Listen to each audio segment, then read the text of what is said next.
Good morning everyone. So today we'll discuss about fire load.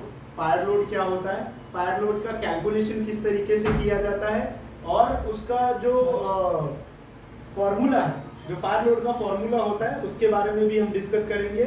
और एक simple एक example लेंगे किसी भी मटेरियल का.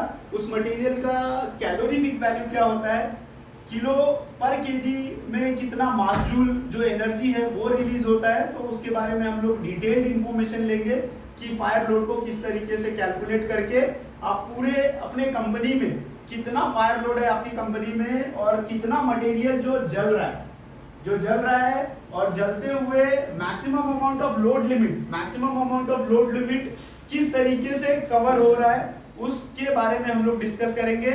और ये पूरे फायर लोड कैलकुलेशन मेथड को समझेंगे कि फायर को किस तरीके से कैलकुलेट किया जाता है. फायर को कैलकुलेट करना है तो आपको सबसे पहले ये समझना पड़ेगा कि फायर लोड होता क्या है. So fire load is a term which is used to describe the potential severity and of a fire within a specified space मतलब एक सर्टेन प्लेस पे कितना फायर लोड रखा हुआ है, कितना मटेरियल है जो जल सकता है, जिसके जलने की क्षमता जो कैलोरीफिक वैल्यू है उसके ऊपर डिपेंड करती है. जैसे कि पेट्रोल की कैलोरीफिक वैल्यू अलग होगी, डीजल का अलग होगा, केमिकल कंपोनेंट्स का अलग होगा, सॉलिड मटेरियल में जैसे वुड, पेपर, क्लोथ, प्लास्टिक्स, इसका जो कैलोरीफिक वैल्यू है वो अलग होगा. तो हर एक मटेरियल का कैलोरीफिक वैल्यू डिसाइड करता है उसके कंबस्टिबल सेवरिटी लेवल पे. अंडरस्टूड. सो इस तरीके से जितना भी स्पेसिफाइड एरिया है मतलब मैक्सिमम अमाउंट ऑफ स्पेस जो कवर हो रहा है related to that area.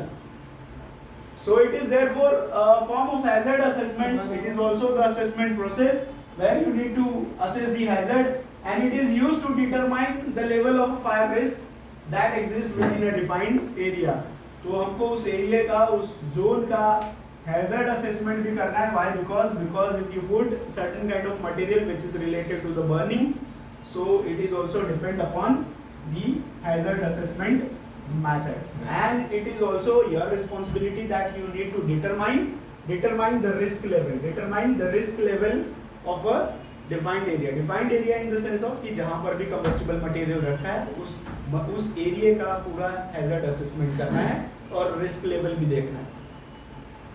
And it is also measure of calorific value in kilojoule. तो आपको क्या करना है, हर एक मटेरियल का कैलोरीफिक वैल्यू किलो जूल में निकालना है जिसका कि मैक्सिमम हीट लेवल कितना है and it is reduced by the fuel on it's complete burning होने के बाद जब वो चीज़ें कंप्लीट बर्निंग हो जाएंगी तो उसमें से कितना किलो कैलोरीज एनर्जी जो रिलीज हो रहा है, जो जल के जा रहा है, वो भी हम डिस्कस करेंगे.